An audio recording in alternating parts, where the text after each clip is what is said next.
Üzgün olmaktan, hüzünden, kederden, ölesiye kaçıyor musunuz?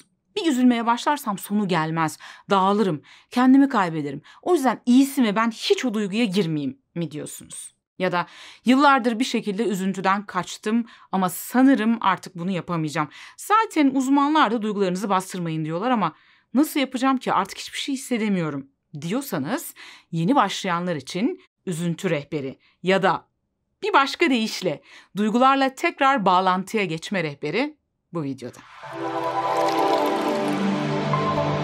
Çocukluğumuzda duygularımızı yaşamaya bir şekilde izin verilmediğinde, örneğin ağladığımızda ya da üzüldüğümüzde, bir şekilde yargılandığımızda, eleştirildiğimizde ya da belki bunun için ceza aldığımızda ya da tam tersi üzgün olsak bile mutlu görünmeye teşvik edildiğimizde bir şekilde kendi duygularımızı bastırmayı ya da onlardan kaçmayı öğreniyoruz. Ve bu bir süre sonra yetişkinlikte öyle bir hal almaya başlıyor ki artık kendi zorlayıcı duygularımıza karşı çok fazlasıyla tahammülsüzleşiyoruz. Aslında kendimize, kendi duygularımıza yabancılaşmaya başlıyoruz. Örneğin üzüntüden öylesine kaçarız, öylesine rahatsız oluruz ki ağlayan kimseyi görmek istemeyiz, onlarla aynı ortamda bulunmak istemeyiz.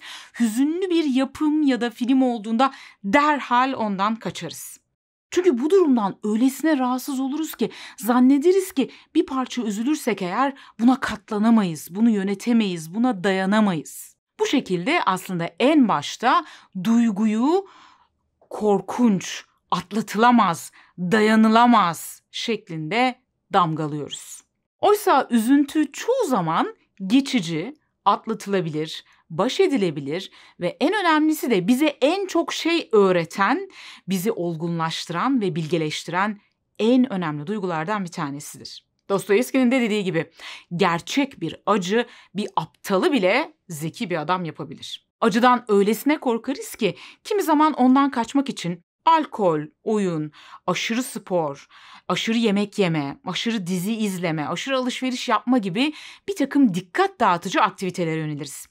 Bu aktiviteler kısa sürede bize iyi hissettirse de uzun vadede baktığımızda ilgilenmemiz gereken bir yarayla ilgilenmediğimiz için uzun vadede bizde ruhsal ve bedensel bir takım başka sıkıntılara sebebiyet verebilir. Peki ne yapalım o zaman? Yani sürekli ağlayalım mı? Kendimizi yerden yere mi atalım? Sürekli ağlayıp zırlayıp şikayet mi edelim? Diyebilir bazılarımız. Neden hep uçlarda düşünüyoruz? Acaba bu işin ortası olamaz mı? Gelin yeni başlayanlar için dengeli, daha ortada, dengeli bir şekilde nasıl üzülünür buna bir bakalım. Öncelikle üzüntü nedir? Gelin bir ona bakalım. Malum o kadar uzunca bir süredir ondan kaçtık ki görünce tanımayabiliriz. Üzüntü bir kaybın ardından yaşanan son derece sağlıklı ve gerekli bir duygudur. Üzülmeniz sizin zayıf, hasta, anormal ya da tırnak içinde ezik olduğunuzu göstermez. Aksine duyguları olan bir canlı olduğunuzu gösterir. Üzüntü duygusuna genellikle şu hisler eşlik eder. Özellikle kalbin etrafında böyle göğüs bölgesinde bir baskı, bir ağırlık, bir ağlama isteği, hüzün, genel olarak enerjide bir düşme, bir çökkünlük duygusu. Tabii çökkünlük demişken üzüntü ile depresyonu da birbirinden ayırt etmek gerekir. Çünkü bu ikisi için başvuracağımız baş etme stratejileri birbirinden oldukça farklı. Depresyon nedir ve üzüntüden nasıl ayrılır merak ediyorsanız şu videoma bakabilirsiniz. Linkini başa sabitlediğim yoruma da ekleyeceğim. Üzüntü bazen başka duygularla karışabilir ya da onlara eşlik edebilir. Örneğin içten içe aslında utanç ya da hüzün hisseden bir kişi buna tahammül edemediği, bununla nasıl baş edeceğini bilemediği için bu duyguya karşı bir savunma stratejisi olarak öfke duygusu geliştirebilir. Kim bilir belki de yetiştiği toplumda hüznü göstermesi ayıplanıyordu. Ancak öfke tepkileri verdiğinde bu hoş görülüyordu. İkinci adımımız duygu ile kendimizi ayrıştırmak. Bunu önceki videolarımda da pek çok kez anlattım ama ilk kez izleyenler için yine bir özet geçelim. Duyguyu fark etmek ve onu hissetmeye izin vermek ile duygunun seline kapılıp boğulmak, yani aslında o duyguya yapışıp kalmak birbirinden farklı şeyler. Aslında bunu yapabilmek için öncelikle şu ayrıma varmak gerekiyor. Bir, ben varım. Bir de duygularım var. Ve bu ikisi aslında birbirinden ayrı şeyler. Birbiriyle yapışık ya da bir bütün değil. Bir gözlemleyen ben varım. Yani o duyguyu fark eden, onu gözlemleyen, dışarıdan bir göz olarak gözlemleyen ben. Bir de o duygunun seline kapılıp giden, boğulan ben. İşte üzüntü rehberinde ilk olarak öğrenmemiz gereken şey gözlemleyen benliğe geçmek. Duygular gelir gider, onlar geçicidir. Ben ise onlara yapışıp gitmediğim sürece her zaman buradayım ve sabitim.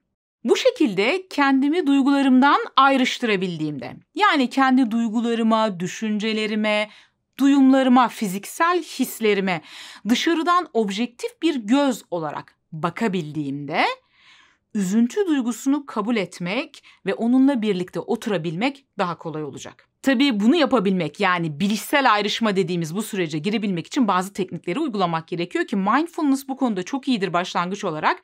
Mindfulness nedir, nasıl uygulanır merak edenler için konuyla ilgili ayrıntılı videolarımın linkini de yine en başa sabitlediğim yorumda bulabilirsiniz. Efendim geldik 3. adımımıza. Üzüntünün dünyanın sonu olmadığı, çoğunlukla zararsız ve geçici olduğu ve bizim aslında bu duyguyla baş edebilecek kadar dayanıklı olabileceğimiz gerçeğini kabul ettiysek sıra geldi bir parça üzülmeye. Merak etmeyin, bir parça üzülmekle ölmeyiz. Buna iznimiz var. Bunun için ister hüzünlü bir film açın, ister hüzünlü bir şarkı ya da belki de üzüldüğünüz son dönemde bir konuyu hatırlayın. Her ne yaparsanız yapın, bunu yaparken öncelikle küçük dozlarla başlayın. Yani dayanabileceğiniz dozlarla başlayın ve yavaş yavaş dozu arttırın. Ve seçtiğiniz aktivite sizi çok fazla tetikleyecek bir aktivite olmasın başlangıç olarak. Bunu yaparken, yani üzülürken yine o bahsettiğimiz gözlemleyen benlik konumuna gelin, sahneden çıkın ve dışarıdan kendinizi, duygularınızı, düşüncelerinizi, bedensel duyumlarınızı, hislerinizi yargılamadan ve şefkatle izleyin. Üzüntüyü de, onu hissettiğiniz an, bedeninizde meydana gelen değişimleri de, onu hissettiğiniz an içinizde oluşan belki kaçma dürtüsünü de fark edin. Ve bu dürtüleri, duyguları, düşünceleri, hisleri yorumlamayın, yargılamayın. Sadece ve sadece şefkatle izleyin. Neden böyle oldu? Ya hep böyle olursa gibi nedenini, sonucunu çok fazla kurcalamayın. Bunun sonrasında ya böyle şeyler olursa gibi senaryolar yazmayın. Senaryoları bir kenara bırakın. Sadece duyguya odaklanın, onu hissedin ve akıp gitmesini, gelip geçmesini seyredin. Bu sırada fark ettiğiniz şeyleri, duygularınızı, düşüncelerinizi isterseniz kağıda dökebilirsiniz. Bakın burada öz şefkat kısmı çok önemli. Örneğin diyelim ki üzülürken birdenbire ağlamaya başladınız. Gerçekten kendinizi tutamadınız ve ağlıyorsunuz. Olabilir. Ağlayın, kendinizi yerlere atın, canınız ne istiyorsa onu yapın. Bunu yaparken o sırada zihninize şöyle düşünceler gelirse, ya şu halime bak, ne kadar da acınası bir durumdayım, zavallı ben vesaire gibi o anki durumunuzu, hislerinizi, duygularınızı, düşüncelerinizi yargılayan bir ifade zihninize geldiğinde buna izin vermeyin. Çünkü bu aslında yine o duyguya yapışmak demek. Yani o duyguyla bütünleşmek, bir olmak demek. Biz duygu değiliz. Biz duygudan ayrı bir şeyiz. Biz duygularımızdan ibaret değiliz. Daha fazlasıyız ve onları dışarıdan sakince seyredebiliriz. Dolayısıyla bunu yaptığınızı fark ettiğiniz an tekrar gözlemleyen, objektif olarak ve sakince gözlemleyen benlik konumuna gelmeye çalışın. Özetle duyguyu hissederken dışarıdan yargısız bir gözle ve öz şefkatle kendinizi gözlemleyin. Ve 4. aşamamız, kendinizi ödüllendirin ve tebrik edin. Üzülme seansımızın ardından duygudan kaçmak, onu bastırmak, onu reddetmek yerine onunla yüzleşmeyi ve onunla beraber oturabilmeyi tercih ettiğiniz için lütfen kendinizi tebrik edin. Bu gerçek cesaret çünkü. Bunun ardından size iyi gelebilecek, iyi hissettirebilecek bazı aktivitelerle de kendinizi ödüllendirebilirsiniz. Bakın kaçmak yerine, yani o duygudan, ister bu üzüntü olsun, ister kaygı olsun, ister işte suçluluk, utanç, neyse o kaçtığınız duygu. bu duygudan kaçmak yerine onunla bu şekilde yüzleştiğimizde, onunla beraber oturabildiğimizde, bu deneyimi yaşadığımızda aslında kendimizi bu şekilde küçük küçük maruz bırakarak bu duyguya dayanıklılığı kendimize öğretiyoruz ve beynimiz bu deneyimlerle şunu öğreniyor, şunu söylüyor bize. Demek ki üzüldüğüm zaman buna dayanabiliyorum. Demek ki üzülsem de devam edebiliyorum. Demek ki üzüntü aslında o kadar da korkunç bir duygu değil. Ve demek ki aslında ben düşündüğüm kadar dayanıksız değilim.